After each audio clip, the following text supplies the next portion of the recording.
Coming up in today's show. These little saws, these 200s, the climbing saws, are dangerous even to professionals. I don't think they're too easy to buy unless you have. Chainsaw has certain safety aspects like your brake. In between the cutting teeth are called the rakers. They're actually to stop the kickback. So if you introduce any saw face first into timber, it wants to kick back and kill you. Then you've got all the dead wood above your head, what we call widow makers. And just the vibrations of the saw going underneath, like you could get a branch down the head, and they call them a widow maker for a reason. Like they kill people. I throw birthday. I'm gonna make a wish. That's it. Wish away. At the age of 18, I had 3 businesses at the age of 17. I had 4 jobs at the age of 15 in one day. What about you? Did you ever own a horse more than a fiver? You did. You did. Well, there we go. Hearthstone. Not all superheroes wear capes. Some wear wellies. Wellies.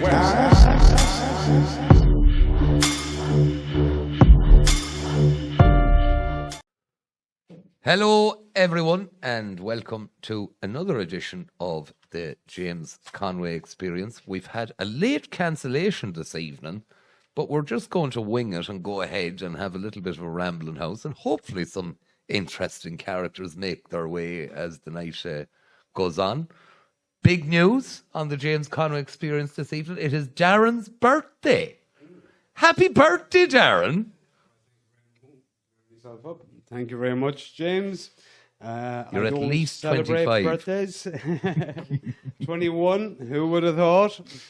Well, we done an interesting fair play to Darren for working on his birthday and all that. He is a glutton for punishment. He loves it. Basically, what we've done is we have a little WhatsApp group going now. If you would like to be a member of the WhatsApp group, go onto our Patreon and drop a message saying, I would like to be part of the WhatsApp group.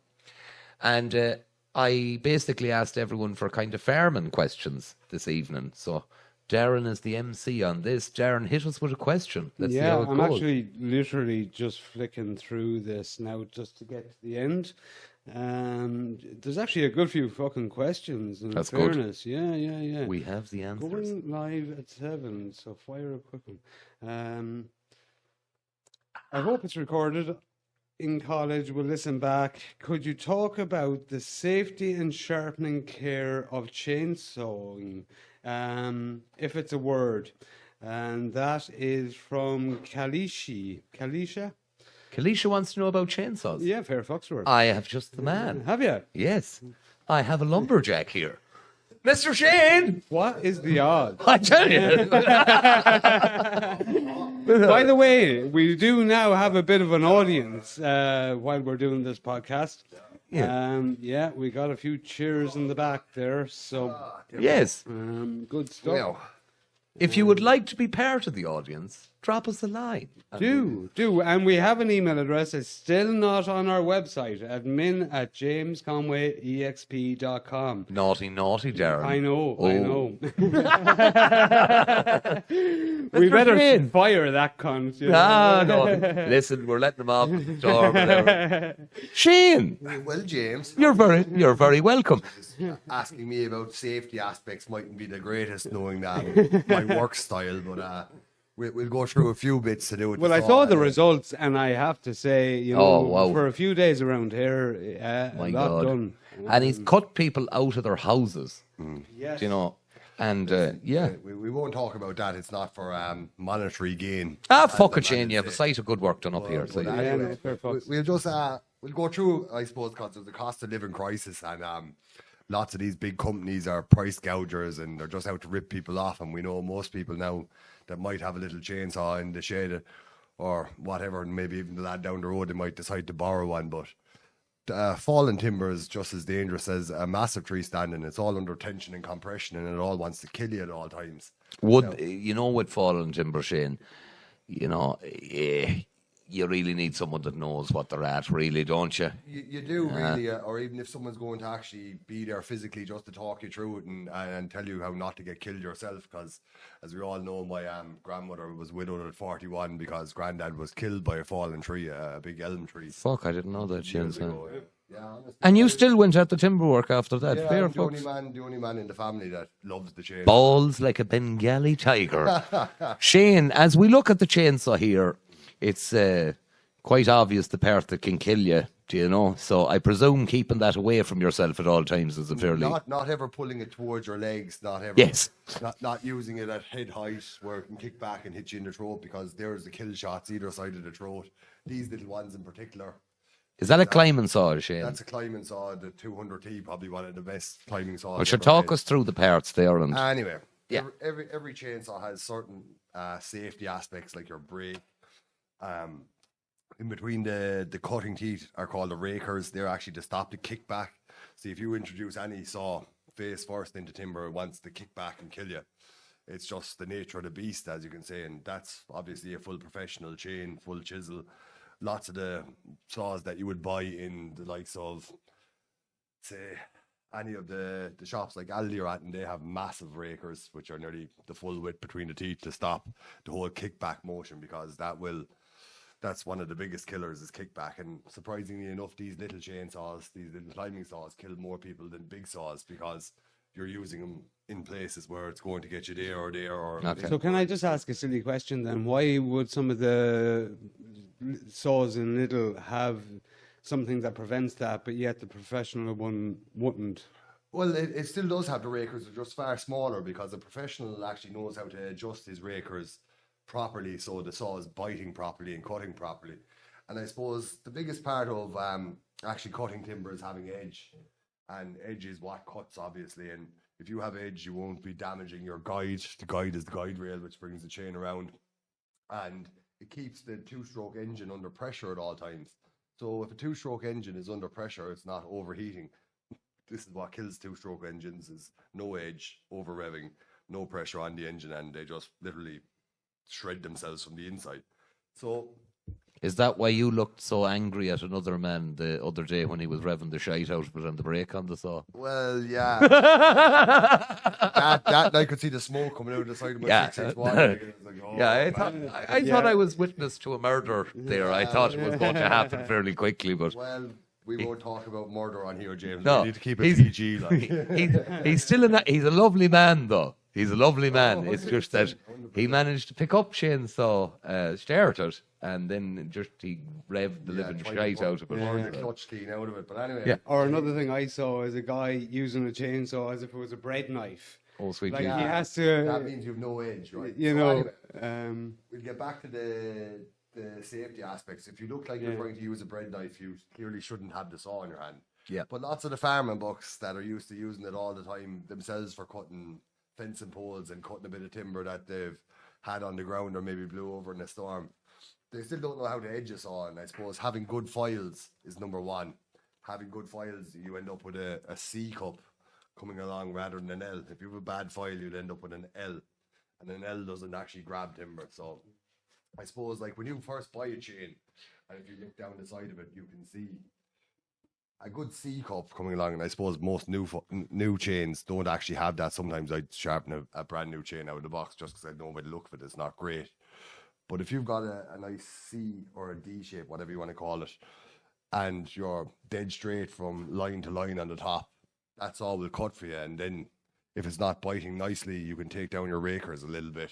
And the C pointing forward. The C pointing forward. Well, if you've been pointing backwards, Yeah. you're I've witnessed it. yeah, So I have. the and chain yeah, on backwards. yeah. That's when you're going to be doing the bread knife action. That's right. Anyway, so I suppose what we'll do, James, is someday that I'm up again to give people a hand, we'll do an actual live demonstration about Brilliant. how you leave the file do the work and all the rest.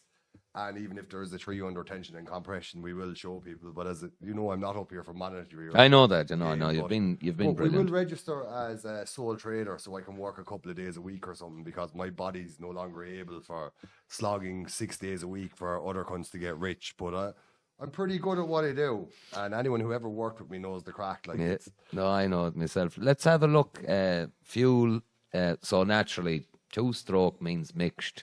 So what is it? One shot of 2-stroke to 5 litres, or that is it? well, it's 50-1 ratio. So you have 100 millilitres of 2-stroke to 5 litres, or 100 mil to 10 litres, etc. Like, but once you have your mix right and your edge right, your saws will basically last forever. Like, this is the basics of chainsaw work. Is when you look after the saw, it won't break, it will look after you as well. Yeah. The rest of it then comes down to ignorance, and I can be ignorant as hell. And If ye have a Lidl or an Aldi saw, have a look at the mix ratio, because some of them are different. Yeah, some Yeah. 40 to 1, and it'll actually tell you on the cap.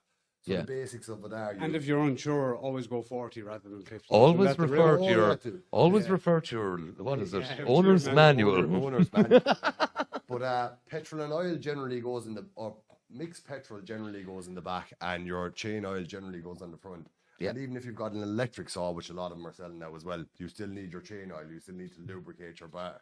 And if you look after your saw and clean it down properly and clean your guides properly, someday we will do an actual video guide so you know all about it. But the main thing I will say, like, after big storms and crises like this, and the fact that we're living in a cost of living crisis, and these big companies are actually charging far too much for most people to afford them to tidy up their houses. If you are deciding to go at timber yourself, tension and compression is what kills anyone, even when the tree is on the ground.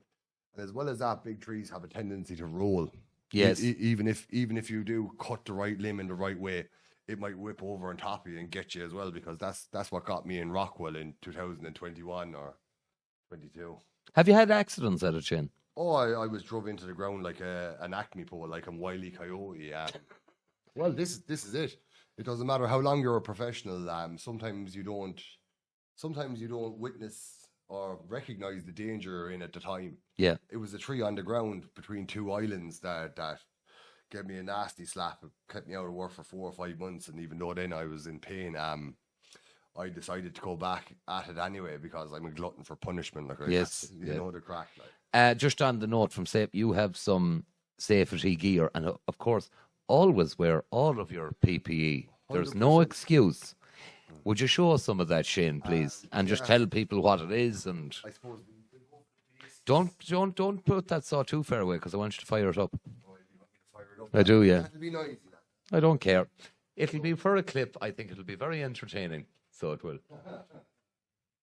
Right, so the very basics of it, and you can actually buy kits. The very basics. I'm sore as fuck. Sorry now, put one boot up. Chainsaw boots. So lots of people have a habit of putting their foot against timber on the ground. That's the one. Lots of people have a bad habit really of putting their foot on a piece of timber on the ground and cutting right beside it. So if you haven't got good chainsaw boots, I know they look a bit tatty, but chainsaw boots will stop you cutting your foot. Nobody likes cut. Generally, I tend not to want to cut any part of my body really, but chainsaw boots, number one essential. Them ones are very, very expensive. Then you've got your pants. Those are fanners. They look a bit dirty now, but boots and pants, because if you've got a saw in your hands, you're never going to cut your hands. I have gloves there as well. Right, I don't wear them, to be honest. I just have them. Yeah. But if you're using a chainsaw and you've got both hands on it, you're never going to stick it in your hand. And kickback is the problem. You get it in your neck or your shoulder. You should never be pulling a saw towards a limb anyway. That's pretty blatantly obvious. And then helmet with eye and ear protection is the most basic of all. And most farmers don't even wear a helmet. And Yeah. that's... And just to explain to people how they actually work, people might be thinking, is there metal going through it and stuff like that? No, it's not really, is it? No, it's a Kevlar fibre. And Yeah, it's interesting. I think it's interesting how it works. in some of my more worn pants now, you would actually see that it's like a white netting inside them. Imagine kind of like a coal bag, but thicker and stronger. And the idea of that then is if the chain hits it, it winds around the sprocket and stops it. Now, it might stop a small saw like this, but the bigger, more powerful ones, if you're on full throttle, will go straight through. And I suppose professional sawmen know all this stuff, and they're trained it when you do the courses. Like, I have all the courses. Yeah. Of courses coming out the wazoo, but boots and chainsaw chaps, you can buy cheaper versions in, say, the likes of any of your Still dealerships or Husqvarna dealerships will actually have. They're worth having, though. They're Shane. worth having for your own legs, for your own safety. It's the little things that will keep you alive if you're not professionally trained and using them your whole entire life, which I was using them from when I was a kid. So I was always taught not to stick the saw on yourself. Yeah. Like, and that does sound silly, knowing Grandad was killed by him, but he didn't have a chainsaw. It was push-pull back then. That's how many years ago it was. Boots, pants, and helmet. Eyes and ears. You only get one set of eyes and ears in your life. So earmuffs and a visor. If you have those three things at the very least, it doesn't matter what kind of chainsaw you have. You're giving yourself a fighting chance, no matter even if something does go wrong. So apart from that, if you're not a professional, if you haven't been taught the professional ways of doing it, you need to get someone who is at it years to come and show you how to deal with tension and compression and trees on the ground. Mm-hmm. There's no problem me ever helping anyone out that way, but the real physical side of things, like lifting blocks up and loading trailers and all, that's well beyond what I'll ever be doing again, because I've so many injuries from accidents I've been in. These little saws, these 200s, the climbing saws, are dangerous even to professionals. I don't think they're too easy to buy unless you have the. You may have to the have training, the yeah, yeah. you may have to have the training. I know I have a couple of them on the go, but it's a scary business, and the fact that we've got all this ash dieback and Yeah, tell us a bit about that, because I think that's one of the questions. I was reading through them. That is one of the questions. Yeah, and a lot of farmers and a lot of people will have a lot of ash on their ground. you Well, know. what they asked was a government grant for removal of it, or that was there a chance of it? And look at. I'm going to answer that. I don't know. I hope there is. It would be really helpful to have trained people being paid to do it, as opposed to people going out and chancing their arm. Because if a tree is half rotten, it's more dangerous. Yeah. So you tell us. Go back to Shane there. Shane will tell us a bit about the ash dieback situation. What's going on in Well, Ireland. I think James, the grant, or what's happened is, since it was brought into the country by the government, which is exactly what happened, they've been fighting massively, all these farmers that put in massive ash plantations, and now they're going to die and they won't even get the money it cost them to plant them back. Yeah. So the grants was to soften the blow on them lads, but I don't think it's anything to do with all the massive original ash on the roadside, which are highly dangerous. And after Storm Ophelia in 2007, I don't think there is a grant yet. I don't think there is, and I don't think there will be, because all the money's going to foreigners, as we know. Right. Well, I on the grant thing, I remember watching. I think it was the Farmers Independent went out to a fellow who had an ash plantation, and he basically said it's a complete. It's the worst investment ever, because he's lost the land for a start. The crop is gone. It's worth nothing. And now he's going to pay someone to come in. Yeah, and they're going to charge because it's all dead wood, so it's twice as dangerous, do you know? Twice as dangerous, but I suppose, look, the plantation is a small timber, and you got to realise these timber harvesters cost an awful lot of money to run and pay for them, for just the running and the insurance of them. Like, David could be the man to talk about this. Like, how that market is even viable with the machinery costs and insurance costs, I no longer know. Yeah. Because them lads give 14, 15 hours in a day in a wood all day, every day, to try and make it viable by tonnage. Now, how you can make it viable by tonnage when they're telling you your product can't even be put to firewood, has to be mulched as well. Yeah. This is the reality of the dieback problem. But then you have the Sitka spruce, another invasive species to Ireland. Yeah, there's meant to be a weevil going around that now. There is meant to be a weevil going around that. And as well as that, in all these big storms, they wind blow, and I have the wind blowing ticket as well. It's the most dangerous timber of all. Yeah. It knits across itself like spider webs, and a harvester can't deal with it. And harvester drivers hate it. Yeah. So they need sawmen in working underneath the timber and working with the machinery to cut it and take it down. So we've got a disease brought into the country by the government wiping out all the ash. The invasive species, Sitka spruce, blowing over and costing everyone money as well. Like, all these problems wouldn't be there if we haven't had corrupt governments all along. But now we have to pay for the mistakes that were made by them and follow all their stipulations for their problems. Yeah. It's actually so fucked up the way the whole thing has went on and is going on. It's like the Dutch elm disease as well. Like, they brought that to Ireland. Well, you see, this is the trouble if you're bringing in you're bringing in seed from other countries and that, it does lead to problems. Talk me through, let's say there's an ash tree by the road, one side by side. There's a fully healthy ash tree, and then there's an ash tree with the ash dieback. What's the extra problems that this ash dieback gives you as the chainsaw man? Well, the ash dieback, it kind of makes the trees more brittle. The hinges don't hold, and say if it's a windy day and you're trying to knock it the way it's naturally falling and your hinge is right and thick and perfect, because the timber is more brittle, it'll just blow off the side if the wind hits you wrong.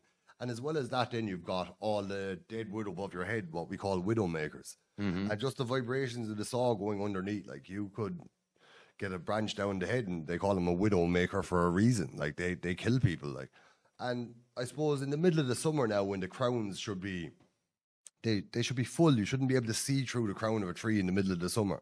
But what I've noticed down our way, and I suppose I haven't been up here that often. I was up here a couple of months ago, but the destruction of it up here is far worse. The amount of trees I see dead around here is just unbelievable. Crazy. And it's not that the people of Tipperary and the South and the Midlands haven't seen the devastation it can cause yet. Yeah. But the thing I'll say about that then is when you went back to, it was Storm Darwin in 2012 and Ophelia in 2017. And the insurance companies took such a hit in Darwin and then Ophelia that it's no longer an act of God if your tree falls on a public road or if it falls on your property.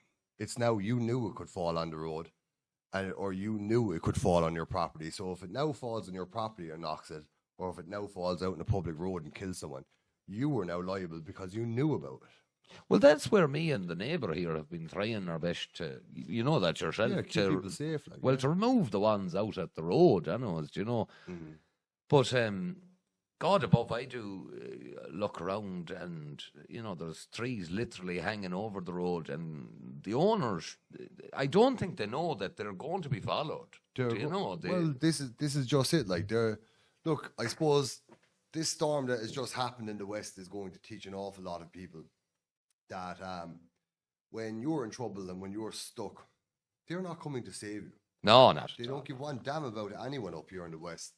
And it's going to be the same time now, at the same thing now, when another big storm hits one of these red warnings, because the companies that cut them and everything aren't covered under red warnings. They can't go out in the storm, number one. But there is silly people. Sorry, now I'm back from the mic. No worry about it. I'm not used to mics, and believe it or not, I don't like social media or YouTube or any of the rest. The danger is there, James. The diseases are in. Yeah. And they will not even put emergency plans in place to protect the communities. Like they say, a red warning, stay in out of the storm, but there's still people that have to go out in them storms. And even after the storms, they're not covered because, like, you knew the timber could fall out. You knew it could destroy your building. What signs, let's say there's a farmer listening this evening, and he says, I have a couple of trees by the road. What should he be looking for that, listen, that's an unhealthy tree? Well, in the wintertime, he won't be able to tell at all, bar it's covered in warts. And there's lots of these ashes now are covered in warts everywhere that you just couldn't mistake them. It's a clear sign that the tree is unhealthy, even when there's no leaves on them or even when there's ivy on them. You can see out in the branches, they get like big calluses and warts. Like, it sticks out like a sore thumb even in the winter. But for the people that still think that they have healthy trees in the middle of the summer, you can see straight through the crowns of them, and above the crowns, it's what's called stagging. You can see like antlers above the healthy green leaves. Okay. And that doesn't matter whether it's an ash or a beech or an oak. If you can see stagging, your tree is on the way out. It's dying, because beech has 2 different diseases as well that kills it off. The oaks, I don't know what disease kills them, to be honest, because oak is as Irish as anything. Mm-hmm. So is ash. So the very top branches, if they are not covered in the leaves, that's a sign of bad health or that. Bad health. And if you can see straight through the crown in the middle of the summer, like if there's all big gaps everywhere, it sticks out like a sore thumb. Like, look, they say there's 1,000 species of ash in the world, in Ireland especially. Like, there's 1,000 different species of that, and it's going to wipe out 95% of them. So that's 950 different species of the one tree. that's going to get wiped out by this disease, and they're trying to say that some of them are rejuvenating. They're not. It's not going to happen. I was just about to say that to you. I have a few myself. Now, some of them are fucked, but some of them actually seem last summer to be coming back. Yeah. So you reckon it's... Look, I think what I've seen myself from my own personal experience is lots of them throw out all these fresh suckers on the big limbs because they're suffering, and That's the fight for life. yeah, a fight for life, and that's sad. Like it is. It's amazing to see that these trees are trying to fight back, but any ones that I've seen, like it's a dying cause. Like with the Dutch elm disease, like. And you hear putting washing up liquid and silly shit like this. This is silly shit, is it? Like Silly shit. Yeah. Absolutely. yeah. Well, if you have a big tree close to the house and you think it has ash dieback, I'd be more inclined to cut it down than to be putting washing up liquid on it. I'd be getting rid of the problem close to the house or that. Shane, Yeah. thank you very much. No bothers. It's and been a pleasure, and we will have Shane back for a full podcast. So we will. aye, hopefully anyway. And I'm going to fill him with whiskey and see how it goes. Jane is thinking that better be a fucking promise. there's no filter between my brain and my mouth as it is, but Well, I like that. I am kind of exhausted. It's been an exciting few days, but you have to help good people out, and that's what bringing communities back together is all about. Yeah. And we might do a podcast another time on Shinnadena. Yeah. And that idea and giving people a voice when lots of people in Ireland don't feel like they can speak at all for fear of being labelled anymore. But you know what that website's all about, and that's where everyone can get their information from if they need it. Yeah. And exciting and scary times in Ireland at the same time, but I'll talk to you later, and I'll bring my saw away out of the way there, all right? No, fire it up before you go. Fire it up. Yeah. Oh, it's gonna be We loud. want this for a clip, so we Wait do. till I get a better shot. Go to this. Yeah, and talk us through it, like Through it. Starting Well, it's a process. still, right? It's a still, so it's choke back to the last, break on for a choke back. I'll take it off for half choke. First kick on the still anyway.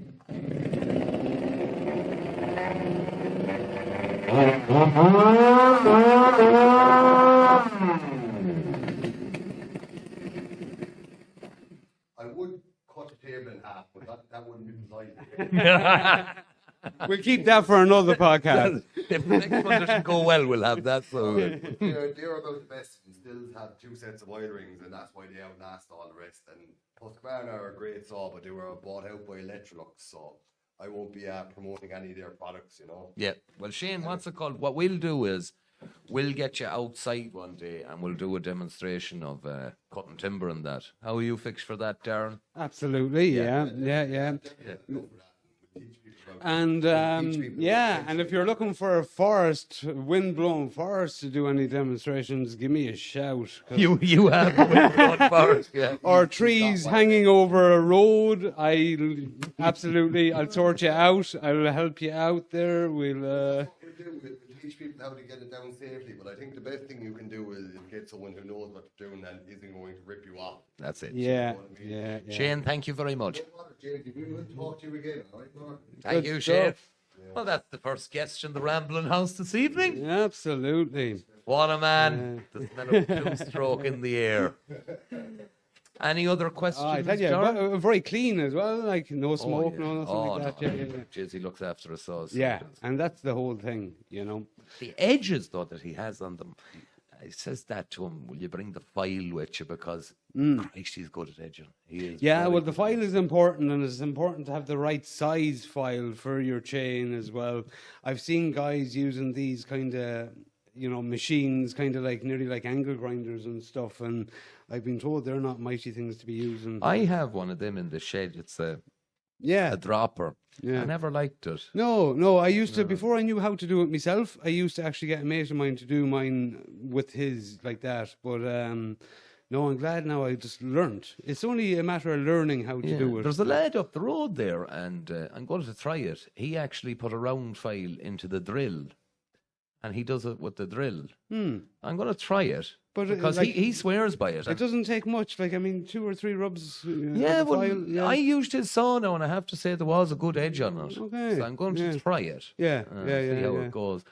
What's up next, Mr. Yeah, Darren? so that was Kalishi. Peter. Hello, Peter. Hi, Peter. Why are we wasting good farmland for solar farms and not using the bogs and unproductive land? Can we do anything to prevent this? Well, I don't know. I think money talks, and I think if you were to imagine what it takes to mind a herd of cattle for a winter and what it takes to mind a few solar panels. Well, I think what he's on about with the good land and why don't we use the unproductive land and that, usually you'll find the unproductive land is where the sun doesn't make an appearance too often. Right. You know, so Yeah. I don't think Sligo is going to be pickled with solar farms anytime soon. He's probably talking about seeing the best of farms below in the Midlands and the sunny southeast. Yeah. And it is true. But as you said, you know, you put up the solar farm, the solar crowd maintains it, they give you rental every year. Absolutely, yeah. You're still entitled to all grants. Money and talks, this and that yeah. bit. I don't like seeing it myself, but No, and I won't lie, I looked at it at one point because I wouldn't have the best of ground myself, and I thought, well, that's my only thing is, you know, down here, is it productive enough for some solar crowd to say, yeah, that's where I'm sticking at? see, down here we have all the lines and everything. It wouldn't take that much for them, you know. No, but it's the sun. Oh, I know, yeah. Do you know? Yeah, that's true. But a lot of them don't need direct sun now, as yet. Well, you know, the PV and stuff as well. Might you know, need it, but I'd daylight. imagine they desire it. Oh, you I'm know. sure. Yeah. If I was, like a if good I was, houseplant. if I was a solar cartel man, I think I'd be looking at places like the Sahara and that. What, So you think so? Yeah.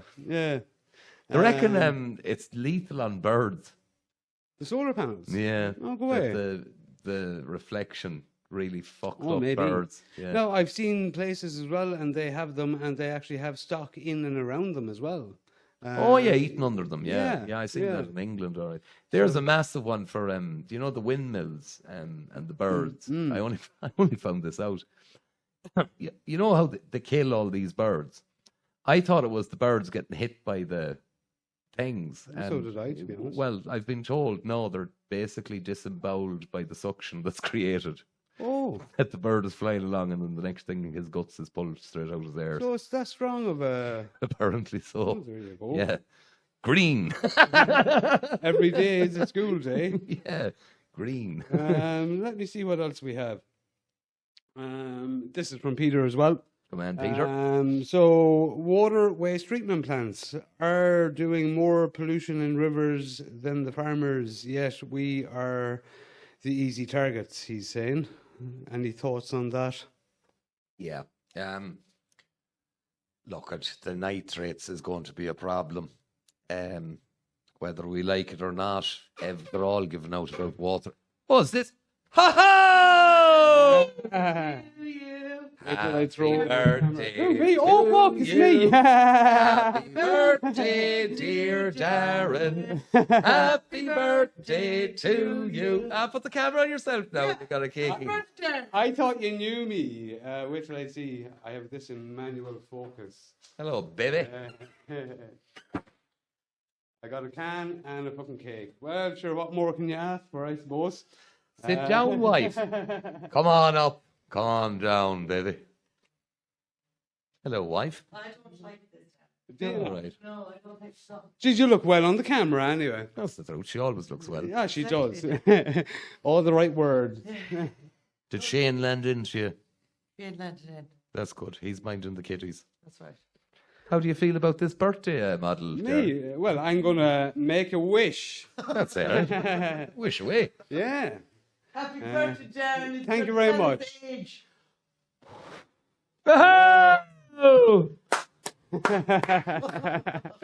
Did you wish for a better working environment? I did, yeah. I wished for a fucking high stool, man. This gas bottle is sore on the cheeks after a few days, you know.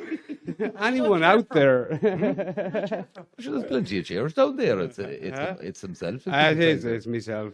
I stand a lot of the time. Again, for the cake. Really appreciate it. And the good wishes. Happy birthday, Darren. Oh, thank You're you. a good man. Darren, before we go to the we'll get question, back to the questions. No, will no, we? I want- Will we not? tell people about the stone. Because I reckon there'd be a rake of people interested in that. What have you been doing the last couple of You weeks? don't, do you? Yeah. I thought we were on farming, man. But I'll tell you, I have a similar habit. Okay, And I've been doing it the last 2 years. right. And it's been good. Yeah, It's been really good. yeah. Okay, well, like I have, I think, mentioned it on the podcast. I'm not sure if it's published yet or not, but or who it was even with. But I've been wasn't doing me. this What thing have you with been gratitude. moonlighting? I've been doing this thing with gratitude. Got a book, and part of the thing in the book is to have a stone and carry it with you and literally just give gratitude. So if you have a minute to yourself, you give gratitude for anything you want, anything that you are genuinely grateful for, and just say thank you, thank you, thank you. So I've been doing that, and I have been getting results as such in lots of little ways and big ways and that kind of thing. So I'm just trying to think of the fucking name of the book. It's not the secret, is it? It's something like that, yeah. Yeah. The magic. And there is this whole 28-day thing that you can follow through, or you can jump straight through to a chapter, be it wealth or health or relationships and that kind of stuff. So look, I don't know. I'm just saying this is what I'm doing, and that's my stone. What are you doing? Well, it's called manifestation. Okay. So one of the things you do is really, really visualize what you want. Yeah. And if you really, really do that, Yeah. it seems to happen. Well, it can, and I've been absolutely kind of doing that myself for a while. Like if you actually think about it, like manifestation isn't always instant either. No. Okay, so like let's take this podcast for example. Mm-hmm. It's not. It didn't come out of nowhere, So you came to me, but in fact, I've been, and herself would tell you, I've been preparing for something like this for about 4 years. Yeah. So, I mean, you could argue it's been manifested, Yeah. or you could argue that I had some insight that this was going to happen Yeah. 3-4 years ago. So whatever way you want to look at it, did you, out of curiosity, did you have anything like that before that? You see, you're saying that you were originally kind of... I had thought about it. Yeah, kinda- I had thought about it yeah. a long time, but it wasn't until I done the one with David Cuddy that I realised, actually, no, this is somewhat achievable. Yeah. But I am so Or fucking... it was the spark, but the I- fumes were there. Yeah, I think it kind of showed me how technically illiterate I am. And Okay, yeah. then I just approached yourself, and it was brilliant that you were on board, because Yeah. then you can do it. Oh, as Do you soon as know? you said it, I said, this is the moment. Cool. Yeah. So I do believe in manifestation, and I do believe in, again, I suppose we're going to higher powers and all of that kind of stuff. But look, gratitude. It's the new thing for me for 2025. That's what I'm doing. Yeah. So be thankful and Yeah. visualize. And genuine, though. Yeah. Genuine. Genuinely thankful. And it doesn't have to be, it can be thankful for anything, Well, thankful Yeah. for your fucking legs that you can see. You Yes. know, Yeah. I've said this Absolutely. to so many people who've been really depressed over the years. Mm. Is and it's, if you get into a dark place, it is horrible. Yeah. But you can take a step back and say, "Well, I'm not blind. Yeah. and I can speak. Yeah. and there's so Absolutely. much for us to be thankful for. Absolutely. Let's get back to the We will, questions. indeed.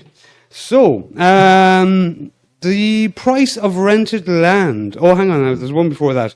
So, how do we dispose of the waste from solar panels and turbines, plus the difference between turbines and windmills? Exclamation mark.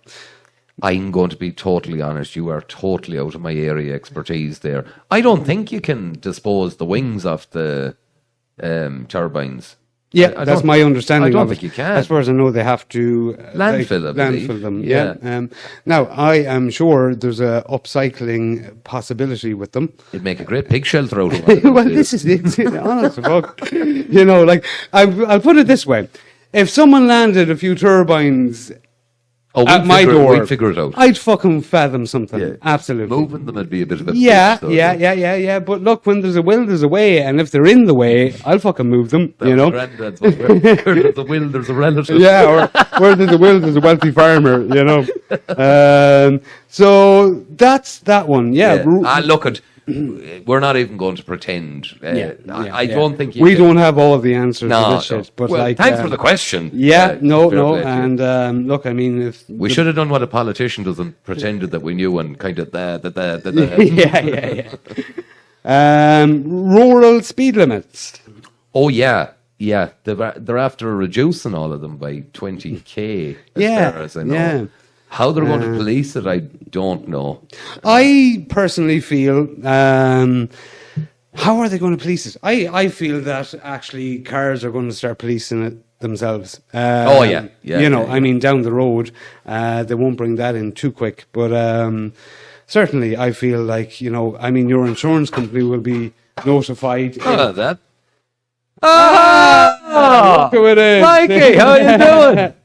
Go What in. is the crack? How did the plastering go, Mikey? That's good. Stick that microphone right up to you there. The mist held off. Straight into Yeah. the hot seat. That's the style. This is Mikey from Cork, everyone. Michael has been with us. How many days are you here now? About 10 days, I'd say. 8 to 10 That's days. the style of it. 8 days.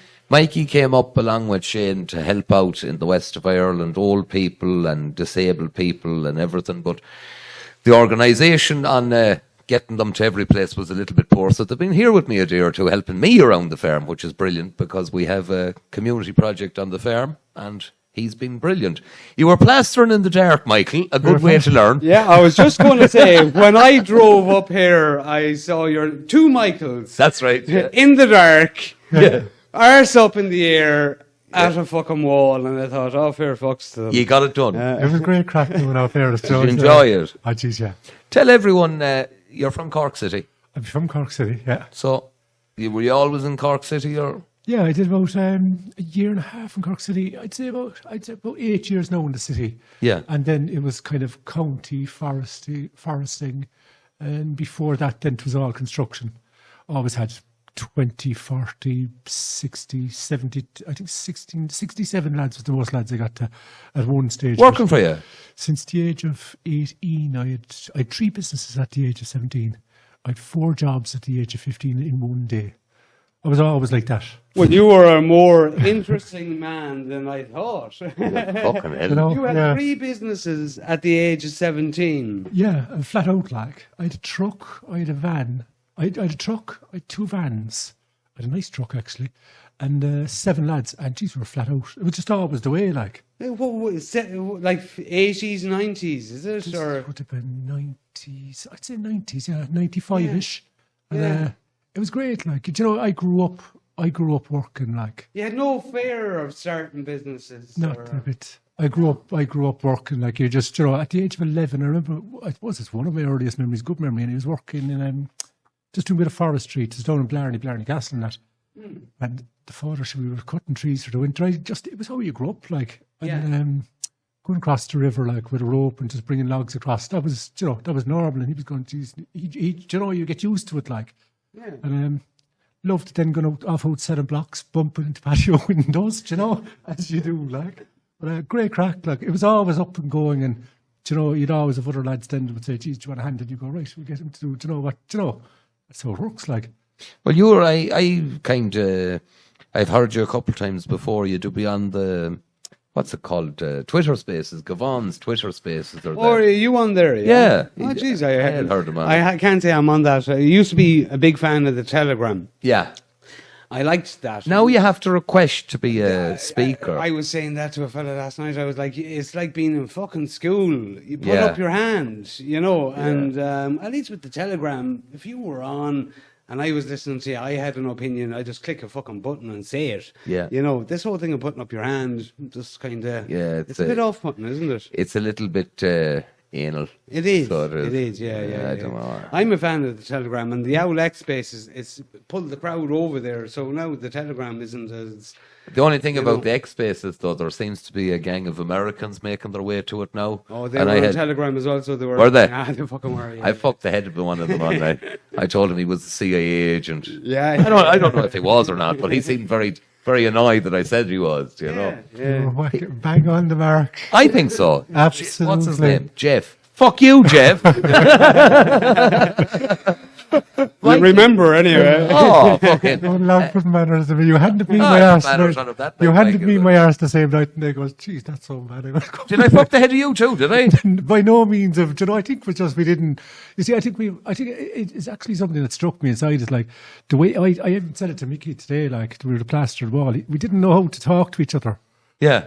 And I wasn't able to pick up what he was saying. The next thing I goes, just because we're from different counties, it's like we have different slang words. Yeah. That mean something. Well, Michael, and God bless him, I absolutely adore the man. But he makes no effort to be understood whatsoever. He has a really strong kind of rural Sligo accent.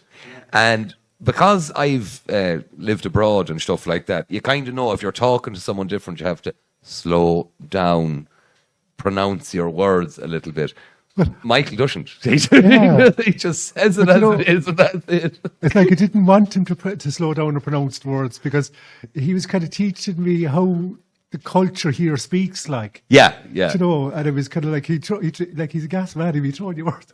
And next to you, be getting serious about it, be tear off into a joke like. Well, it's brilliant like. I seen him one day. It was fucking hilarious. There was an English girl in the house in there, do you know?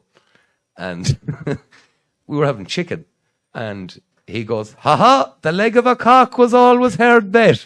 And you're wanting to know what he was on about. In there having his bit of chicken. Darren, we'll have one more question, and then we'll get back to Mikey. We'll keep going over and back to Mikey. Yeah, sure. And thanks everyone. As I says, if you want to be on the WhatsApp group, on the Patreon, just There's a message us. community section. Yeah, and we'll get everything up and running, and then you can get these. And any questions or anything, we Yeah. do have an email address, admin@jamesconwayexp.com. That's the one. So let me see. I didn't read through these myself yet.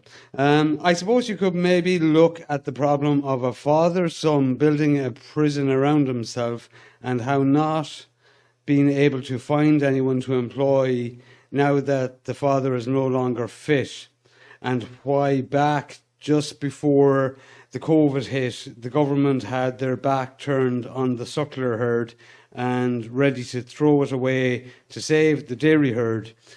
Look at the price of Suckler, that might be beef calf or bred calf, ready €5 a kilo plus and in serious demand. Yeah. So does that make sense to you? Yeah, a little bit. I think with the whole prison metaphor, what he's saying is, and you know, it is a pertinent issue. You do get trapped. So there was a dad and a son working there together, and then dad is getting a bit older now, and you're probably in the situation where you need someone else, but the older person is still hanging on. And listen, how do you sort that? It's a personal situation, you know, but I've seen it all over the country. It's, you know, you can wind up where an older person doesn't want to admit that they're physically not as fit as they were, do you know? Yeah. I work with my parents, you know, that here on the farm and the home farm. I'm really lucky that, you know, even in, you know, the age that they are, they're both physically fit. They can both still drive relatively safely. We set up the place that for labour, nothing is too difficult. You know, if we're doing a big number of sheep or that, we have the race, we have the turnover, and we kind of set ourselves up for that a little bit, you know. But I can totally appreciate that there is days where, you know, you have someone with you that mightn't be able to lift something or mightn't be able to do something, and you're thinking, you know, if I was at this myself, I'd have it done quicker. Right, Do you okay, know? yeah. You do have those days. But then there's other days where they come out with a nugget of information that saves you hours. Do you know? I've often had that with my dad, that you'd be working at something and then the next thing he'd just come down and say, this is how I do it. And then all of a sudden it's done pretty quickly. Just another so. one, just while we are on this, and then we'll go back. A lot of farmers I speak to have a deep fear that leaving the EU would end for them. So I'd ask, is there a way out for farmers enticed into and entrapped by EU grants? Because personally, I'm not a farmer personally, but I do kind of look at it from a distance, and I always feel that the whole EU grants thing is a rug to be pulled, as I often talk about. So, thoughts on that? Well, you see, if you become reliant on subsidies as the only profit that the farm is making, if the subsidy is no longer there, the farm is making nothing. And that's the trouble that a lot of people have found themselves in. And another thing is the banks giving out loans on farms that are just basically wiping their own face. Yeah. And then the subsidy is the profit. That's it. And they're giving the loan to that person on the back of the subsidy that can be pulled at any time. And see, that's the whole thing. And like, it does put, like, you see, for me, like looking at that, whatever about, you know, a business or whatever else. But I mean, we're talking about families. That's what freaks the fuck out of me. You know, Yeah. I look at farms around here, and I mean, they're all family fucking farms. Yeah. And heavily reliant on these checks coming from EU. And Totally government. reliant. And Totally reliant. I mean, in fact, if they stopped tomorrow, they'd be in serious fucking shit. I mean, the farms would be gone. Well, you know what happened in New Zealand? New Zealand was in the same situation. And then the subsidies went. And really what happened is... So did that already happen over there? Oh, yeah. Yeah, and the result being... The good farmers got bigger and the poorer ones sold. Sold, yeah, just to clear debt. Communities destroyed. Yeah. Rural communities destroyed. Because, you know, we have a nice little thing around here. Average farm size here is about 70 or 80 acres. And as you says, it's all kind of family farms. Now, there's farms smaller than that, farms bigger, but they kind of average. But you do have roads where there's a couple farm families on it. What is the advantage of living in the countryside if you're not farming? Yeah. I don't know. You know, it's quiet, it's peaceful, all the rest of it, but... Well, I live in the countryside and I wouldn't consider myself a farmer. Yeah, but I mean, when you get a little bit older in life, and I heard me dad saying it, he's starting to think, you know, a move into town wouldn't be the worst thing ever. Do you know? Yeah. He's starting to think, you know, if you had your little cottage, you know, in one of these elder places, and you could go to the shop, you could poot around. My mum would never do that. No. But, you know, Yeah, I have a feeling, you know, if one was gone and the other was still in it, I'd say, yeah, he probably would. Because, listen, you can... You know, you can poot around, you can go to the bookies, or, you know, Yeah. do you know? Yeah. Oh, look, you can see the benefits. And Jesus Christ, even those days, I'd be looking at it and going... Yeah. you know, like, so... Well, Dad, I could like imagine. But, there's a man that's a lifetime on the farm, really, bar his few years in England. Well, he was 16 years in England. Yeah. And you see, he had his own house in England, and he had a garden that was pristine. And as he said, and it is true, when you came home, work was over. Right, yeah. That's So, true. Yeah. do you know, the difference with the farm is work's never over. Yeah. Do you know? Oh, even I only have a few animals in that, but sure, I can find myself going into work, chasing myself back. I'll only have an hour to myself. Yeah. And I'm finding myself getting out, feeding, putting them in, blah, blah, blah, just to get back in time, you know. I mean, Sure, every morning here, there's 40 minutes before you go to work this at is all. it. Or Absolutely. then, I don't know. Yeah. You know, so I do get it. Oh, and on the beef thing, they were on about throwing the Suckler herd under the bus. It wasn't only the government. The truth of the matter is the beef prices a couple of years ago were very poor, and it was pretty non-viable to be just beef. Now the prices are really good because global demand is very high and global supply is low. I would be saying to anyone who thinks this is going to last forever, there's a little thing called the Mercosur deal being signed and if global demand is high, they'll supply.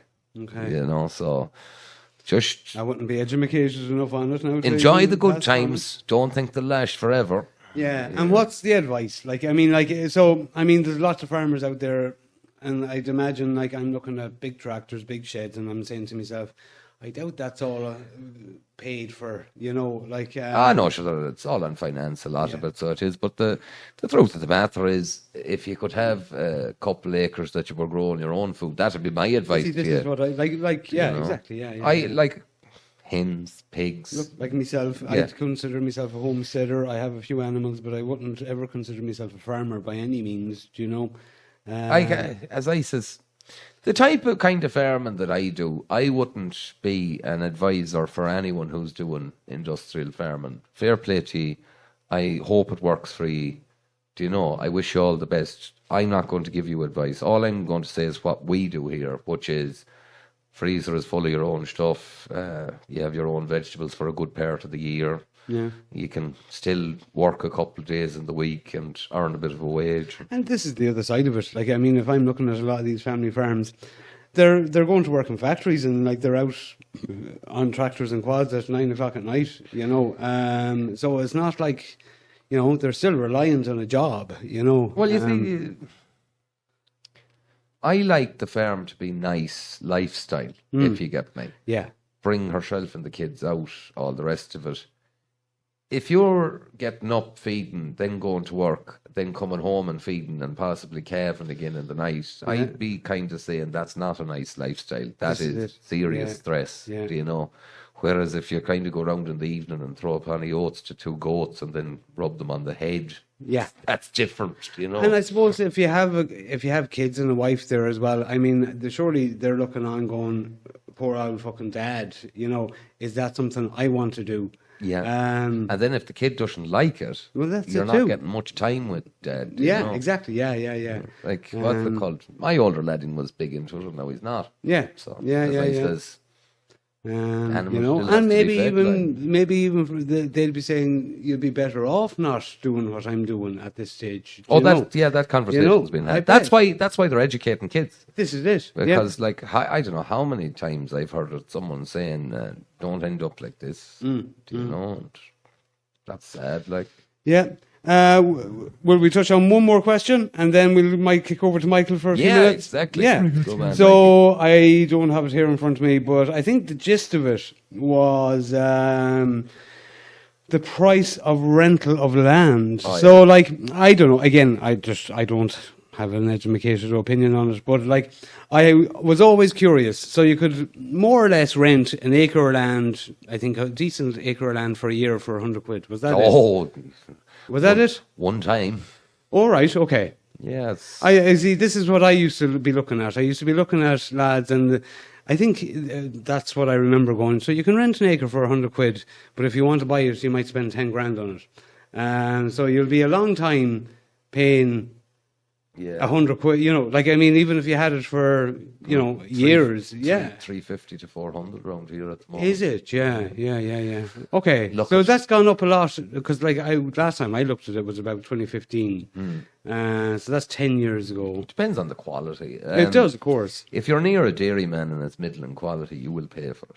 Right. So you will, because he can justify it. Even then on the, do you know, on the nitrates, you mightn't be familiar with this. You know, you have I'm not, a like- nitrates allowance, so he can rent the land and it adds to the amount of nitrates he can spread. And yeah, Again, this is all down to grants, is it? And this and that. oh, or- there's limitations. You know, if you have so many head of cattle, you'll have an allowance of how much. Who gives the allowance? The department, Right, Yeah. yeah. Well, department on behalf of the EU, I suppose. Right. Yeah. So Yeah, no, I always thought it was just for literally silage. A lot of the farms, I see people renting out ground and, like, it's literally just cut for... silage. For silage, Aye, well, you and- can rent it for silage. You can rent it for grazing as well. Yeah. But if you took out, if you take out a good lease, like, you'd be able to write it down against your Okay. nitrates and that. Yeah. So I guess what he's asking is the price obviously is going up to rent land. It's one of those. Listen, What isn't going up? well, strangely enough, at the time of the famine, an acre of land in Ireland was the most expensive in Europe. No way. Yeah, what's it called? The land was so scarce in comparison to the population that it was the most expensive land to rent in Europe. That's an there was interesting fact. there was such a tie to land as well. But this is it. There was Yeah. there was always a real. You mean like, it's mine the kind of Gate thing. Yeah. Yeah, you can yeah. check that historically. Yeah, you were yeah. actually cheaper to rent an acre of land in England or France or Germany at the Okay. time. Yeah. That's another aspect that kind of added to the amount of evictions, and that was that the Well, I suppose as well that then, like, if you think about it, a lot of land by then, that stage was owned by huge acreage by landlords and stuff. So, I mean, there wasn't that much land available for people to purchase, and then the ability to purchase. And I believe at the time you could. I don't think you could have a horse worth more than £5. right. Yeah, there was a law the English had in that time. You couldn't have a horse worth more than £5, so that confined you to a workhorse or a pony. Okay. So you wound up in a situation where, now Irish racing is, renowned worldwide. Well, at that time, you could have an Irishman to ride the horse and train the horse, but you couldn't own the horse. Right. So that was a bit of a... You had the landed gentry who had the best of jockeys, the best of trainers, and they were allowed to do those jobs. And, they were relatively well looked after for doing them jobs. Yeah. But by law, they couldn't own the horse. Right. So it was just keeping Paddy under the thumb for another while. Well, look, thanks everyone for your questions. We probably Yeah. didn't get through them all. Let's get back to Michael here. Let's get back to Michael. The go-getter. What about you? Did you ever own a horse more than a fiver? Indeed. You did. Well, there we go. I had a horse I was down in Kerry for a while and had a horse there for a while, and I absolutely loved it. I mean, it was something. It was like something out of an advertisement for Guinness. The horse pulled up in the trailer and couldn't take the horse out of the trailer, Right.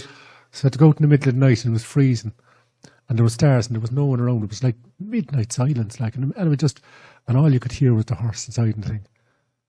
And it was like a full proper cart horse, like. And I just, now taking I don't know, I just did it naturally. It came to me how to get him to calm inside in the box and everything. There was no one else there, like. Yeah. It was just me and that horse. Yeah. And then bringing the horse out of the back of the box. Yeah. And just leaving him do his own thing. And, I don't know, I got into this thing where just cleaning off his back. It's all knotted up, like. Absolutely, yeah. And geez, it had been polished within a month. And I understood it then, but there was no teaching. Isn't it amazing the connection you can have with a horse? I love it. There wasn't it like we only have one horse now, but I mean, Tiernan Og. Tiernan Og, yeah. Lovely A animal. feisty buck, like, and a real Lovely animal. personality, and yeah. I mean, the connection, like, I mean, I watch him with the donkey now, and he doesn't need to even look at the fucking donkey, but the donkey knows, Who's boss? who's boss. Yeah. That's Fred. That's Fred. You're sure, like, Fred is the father of my me and child. James has a Donkey. complicated relationship here, like. Yeah, he's one of those, he fucked her and then he fucked off. So he did. He hasn't came to see the child. He doesn't pay maintenance. Fred, I have words with Fred every time I go down there. You know the character. You black bastard. I have great time for Fred. I like Fred. He's very friendly. He is. For a jack, he is, like. and he isn't. Like, I mean, like, Jesus, there's times there now, and he has a great aim. Would he Like, kick? Oh yeah, well, like, but in a night, like, he'd kick the bucket out of your hand, but he'd have a great aim that he could. Now, not always, but I mean, if he was pissed off with you, like, Yes. another thing is, like, the horse. Someone said to me once, a horse actually can instantly forgive, and that's true. But Fred would remember. Well, you see, This this is it. You're on Michael there all the time. The Oh, poor old people. yes, good. Yeah, What's- that's talking now. My granddad Not a always good says multitasker. that a donkey was cleverer than a horse. They weren't thick. No. They just wouldn't do something that was stupid. So he says, you could bring a horse to, the bog and load it, and it'd try its best to pull it. Whereas the donkey, when you had it loaded, would leave. Yeah. And would say, that's quite enough now. Yeah, You know? yeah. And you know, people mistook that for being thick. You know, thick is an Yeah. But the truth He's is, like, I'm not going fucking killing myself. Like, yeah, exactly. yeah. And then the other side of it too is when he has enough work done, he just stops. Yeah. He's just like, that's enough now. Yeah. Do you know? Yeah, Whereas yeah. the poor old horse will put themselves, Yeah, you know, yeah, out yeah. terribly. Yeah. Yeah. I like donkey side out. I was trying to get to the stage, right, where I was just getting that scent of earth and a horse in front of me. Yeah. And all the absolute daftness, as we're experiencing now, like. Yeah.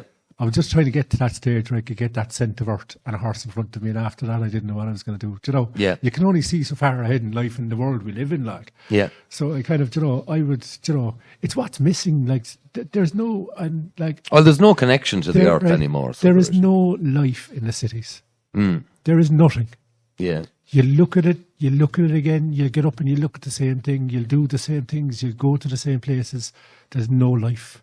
Yeah. And I certainly know, like, feeling, you know, when you go out into the county, you're just free. Geez, the minute you hop over a ditch and you're going for a walk even, and there's no one telling you that you can't go this way or this way. You say, right, I'll go up that way. Yeah. Do you know? Have you enjoyed the last couple of days? Absolutely. Yeah. Absolutely. I think We've you're right. been cutting timber at sheep, feeding sheep. What else have we been doing, Michael? Plastering, block laying. Yeah. Yeah. You like it, getting The back work to of it the farmer, again. yeah. And I suppose if there's one thing, if I never saw you again after this one, I'll say, that man can play cards. By Yeah. I came, look, I got good. 25 draw. But I'd say, Yeah, seriously, I got good cards. So it's easy. It's easy play them when you get good ones. So so just the way that, you know, just from yourself saying hello to the work lads in the pub. Yeah. You know, sometimes you just, I suppose you recognise a good man by what he creates. Mm. And when you walked into the pub the first night, you know, we were sitting down having a chat, you were welcome and all that, and absolutely lovely people. And next thing, geez, the boys were after, you know, I said, geez, you know them lads, and I didn't think anything of it having the pint. And, you know, we go out and have a cigarette, come back, and you were great crack with the lads. But I didn't know that they were for just lads from up the country that you never met before. Like. Oh, I never met them, no. No. And by But the sure, end, I knew by how they were dressed, they were doing a bit for the day, so I'd say hello to them, you know. but by the end of the night, like, you just goes, throw us out a pack of cards there. And my God, I'd say if that pub ever roared as much from six work lads in the corner, like Yeah. 7 work lads sitting down just playing with a deck of cards, that came from yourself going, right, look, you know, that was your own initiative, like your spark of life, like. Yeah. You know, and it's just natural that you go up. I wouldn't go up to lads in the pub and say, you know, well, I suppose I would, but I wouldn't be kind of. There's no way you'd be lifting the table off the floor over cards at the end Oh, of the we night. were enjoying it, though. Do you know? So I'll always remember that. Like. One man threw a thump on the table and That's right. knocked drink every place. But I think the publican looked at him and went, let him off.